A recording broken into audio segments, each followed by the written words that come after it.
જય સંવિધાન. સૌપ્રથમ આપ સૌનું હાર્દિક સ્વાગત કરું છું. સાથે સાથે આટલો સરસ પ્રોગ્રામ કરીને જે બિરસા બ્રિગેડે જે કંઈ આયોજન કર્યું છે એ લોકો અભિનંદનને પાત્ર છે. મારા અગાઉના વક્તાઓએ આપણા બંધારણના અધિકારો વિશે, આપણને પડતી સમસ્યાઓ વિશે બધી જ વાત એમણે કહી દીધી છે. ખૂબ લાંબી વાત મારે નથી કરવી, પણ આપણે કોની સામે લડવાનું છે? પહેલાં આપણે આપણા સમાજના માણસો સામે જ પહેલાં લડવાની જરૂરિયાત છે. પહેલાં શરૂઆત ત્યાંથી કરવી પડશે, પછી સરકાર સામે લડવું પડશે. આ બે કામ આપણે કરવા પડશે. ખાસ જોવા જવું અને દોણી પાછળ રાખવી એ પણ નહીં ચાલશે, કારણ કે પરિસ્થિતિ બહુ વિકટ છે. આપણને સમજવામાં ખૂબ તકલીફ પડે છે. કોઈ પણ મારા જેવો કોઈ કોકને બે શબ્દો આમ બોલાય તો એનું અર્થઘટન કંઈ ઊંધું કરવામાં આવે છે. પણ આપણે કંઈ પણ મુદ્દો હોય તો એને ગહેરું એને સમજવું પડશે. આપણે ભાઈએ એક વાત કરી હતી જય જોહારનું, બારમાની અંદર આનો ખૂબ વિરોધ કરવામાં આવેલો.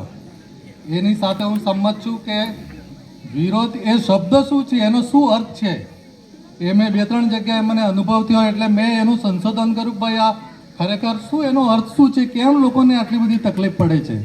તો પહેલાં બેને કીધું એમ જય જોહાર એટલે સૌનું કલ્યાણ, એ એની ભાવના છે. જેમ આપણે ઓમ બોલીએ છીએ, ઓમ શિવ બોલીએ છીએ, એનો પર્યાય ટાઈપનો જ આ શબ્દ આદિવાસી સમાજમાં બોલાતો આ શબ્દ છે. સમગ્ર ગુજરાત, મધ્યપ્રદેશ, મહારાષ્ટ્ર કે ઝારખંડ બધી જ જગ્યાએ આ શબ્દ બોલાય છે. એટલે આ શબ્દ કોઈ જે રીતે કહેવામાં આવે છે એવી કોઈ મેટર નથી. એ વસ્તુ મેં ડૉક્ટર લોકોના બુક્સ પરથી મેં એનું સંશોધન કરી લીધું છે. એટલે કોઈએ એનું બેમાં વિચારવાની કોઈ જરૂર નથી. બીજી વાત છે કે આદિવાસી સમાજની અંદર ખોટા પ્રમાણપત્રો.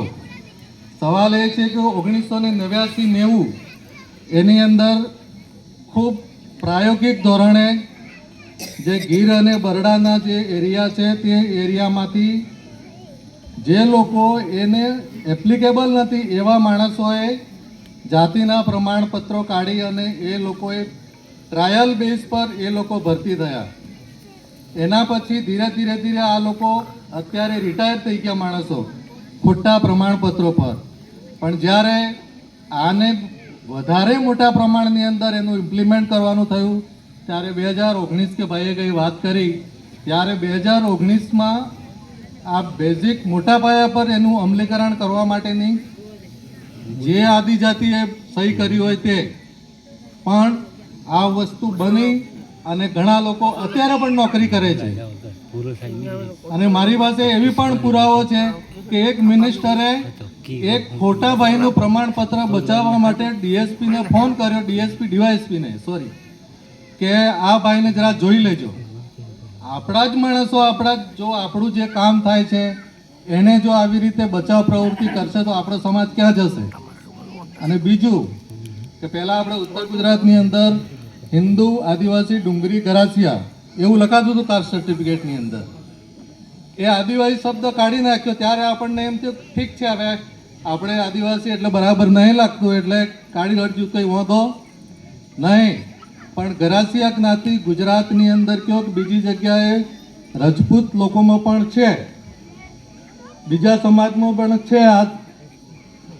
એટલે આ નીકળી ગયા પછી આપણને કંઈ ખબર પડી નહીં. પણ જ્યારે ખોટા પ્રમાણપત્રો નીકળીને બધી વસ્તુ બહાર આવી ગઈ ત્યારે આપણને ખ્યાલ આવે છે કે આદિવાસી શબ્દ કાઢવાનું મૂળ કારણ શું હતું કે બીજા માણસોને એન્ટ્રી કરવાની. આપણને તો ગમી ગયું હતું કે આદિવાસી શબ્દ કાઢ્યો એટલે આપણને સારું. ઘણા મિત્રો છે આદિવાસી શબ્દ કઢાવવાવાળા. આદિજાતિ મંત્રીની સહી વગર આ શબ્દ નીકળે કેવી રીતે? એટલે આ વસ્તુ ખૂબ સમજવા જેવી છે. આ શબ્દ નીકળી ગયો એટલે આપણે અત્યારે આપણા છોકરાઓના આદિવાસી પ્રમાણપત્રો લેવા માટે આપણે ફાંફા મારવા પડે છે. કેટલી વાર ત્યાં જવું પડે છે.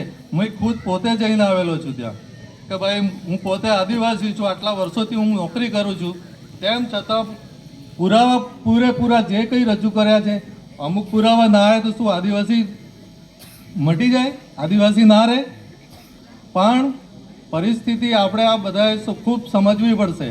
ધીરે ધીરે આપણા હાથમાંથી આપણા અધિકારો જતા રહેશે, આપણે કંઈ ના કરી શકીએ.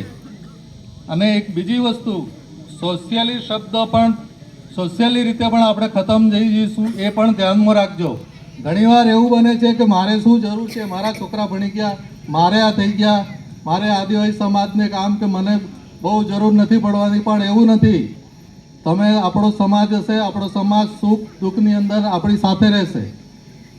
બીજા સમાજની અંદર આપણું છોકરું અટવાઈ જશે, એટલે આ પણ દરેક મા બાપે પોતાની રીતે ધ્યાન આપવાની જરૂર છે. ખૂબ આપણે એમ વિચારીએ છીએ તો ફોરવર્ડ થઈ ગયા, આગળ વધી ગયા, પણ દરેક સમાજ દરેક સ્ટેટની અંદર કહો કે ઇન્ડિયા લેવલે માનસિકતા તો જૂની જે છે તે છે જ. એટલું સમજી લેજો કે આપણે વિકાસ થઈ ગયો એટલે આપણે આગળ વધી ગયા એવું નથી. જૂની માનસિકતા તો છે જ. અમે આટલા વર્ષો નોકરી કરી છે, અમે અનુભવીને આવ્યા છે, એટલે ખાસ ધ્યાન રાખજો. લોકોને બહુ સિરિયસલી કોઈ લેતું નથી. ભગવાન બિરસા મુંડા છે ને 3 વાર જેલમાં પડ્યા, ત્રીજી વાર જેલમાં પડ્યા ત્યારે નહીં, સોરી, બીજી વાર જેલમાં પડ્યા, ત્રીજી વાર એમના ઉપર વોરંટ નીકળ્યું. વોરંટ નીકળ્યું ત્યારે ભગવાન બિરસા મુંડા પોતાની 2 ધર્મપત્નીઓ સાથે એ જંગલની અંદર હંતાઈ ગયા અને 500 રૂપિયાનું એમના ઉપર વોરંટ કાઢવામાં આવ્યું. 500 રૂપિયામાં આપણાવાળા 2 જણા ફૂટી ગયા અને બિરસા મુંડા ક્યાં હોય તે બતાવી દીધું અને એમની ધરપકડ કરવામાં આવી. ધરપકડ કરી અને એમને રાંચીની જેલમાં લઈ ગયા. ત્યાં ધીમું ઝેર આપીને એમનું 25 વર્ષની વયે એમનું મૃત્યુ થઈ ગયું. એટલે આપણે આ વસ્તુ ખૂબ વિચારવાની છે કે આપણે આપણા સમાજને બચાવવા માટે આપણે મહેનત કરવી જ પડશે. 25% આમ તેમ હશે એ તો રહેવાના, પણ આપણે આપણી એકતાને જાળવવી પડશે, સિરિયસલી લેવું પડશે. અને સમયાંતરે મિટિંગો કરો, કોઈ કોમ્યુનિકેશન રાખો, થોડું થોડું નાસ્તા પાણી કંઈ થોડા જેટલા ભેગા થાય એટલા બેસો, ઉઠો, ચર્ચાઓ કરો. કારણ કે સમાજની અંદર ગેરસમજ બહુ પ્રવર્તે છે. એક આપણા અરવલ્લી આપણા આદિવાસી સમાજની જનરલ એક એપ છે. એ એપની અંદર એટલું ખરાબ આ લોકો લખે છે ને, તો એ સમજો તમે એના પરથી એમ કે લોકોને ગેરમાર્ગે કેમ દોરાઈ રહેલા છે. એમ આપણા જ માણસો આપણને નડે તો બીજાની શું વાત કરવાની. મારે જે બરોડા જ્યારે મારી જોબ હતી ત્યારે મહેસાણાના એક પટેલ સાહેબ હતા અને બીજા એક મારા મિત્ર હતા, બ્રાહ્મણ હતા. ત્યારે હું જનરલ ઓફિસર તરીકે અમદાવાદમાં મારી જોબ હતી.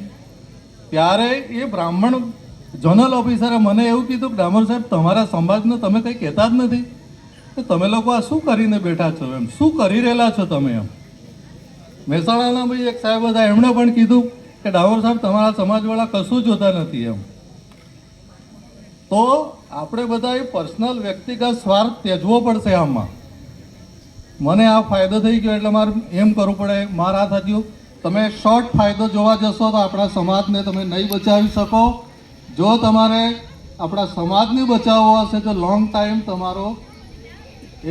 તમારું દ્રષ્ટિ જોઈશે અને એના ઉપર આપણે કામ કરવું પડશે.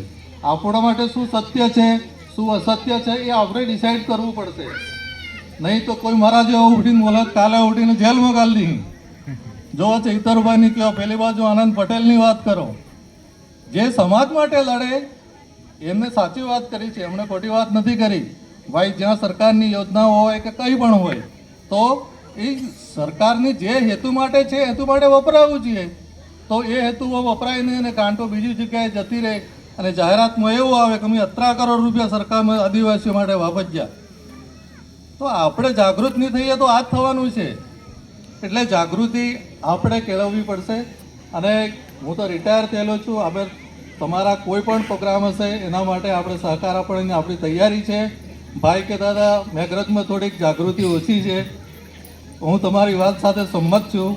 એક બીજું ભિલોડાની અંદર તમે પ્રોગ્રામ કરેલો, આપણે એક પાર્ટી પ્લોટ તમે બનાવ્યો છે.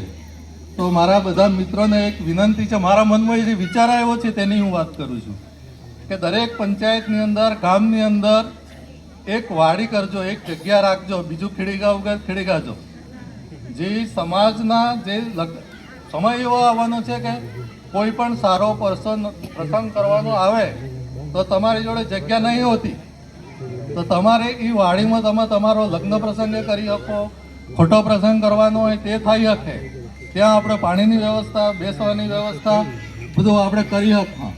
તો આ એક મારી એક વિનંતી છે દરેકની, જે કંઈ અહીંયા કોઈ સરપંચો કહો, જે કંઈ કાર્યકર્તા કહો, તો આવું આયોજન કંઈક કરજો તો આપણે આ જે 12માં તકલીફ પડે તે નહીં પડે. છેલ્લે બિરસા મુંડા કી જય, જય જવાન, જય ભીલ પ્રદેશ, જય સંવિધાન. Thank you.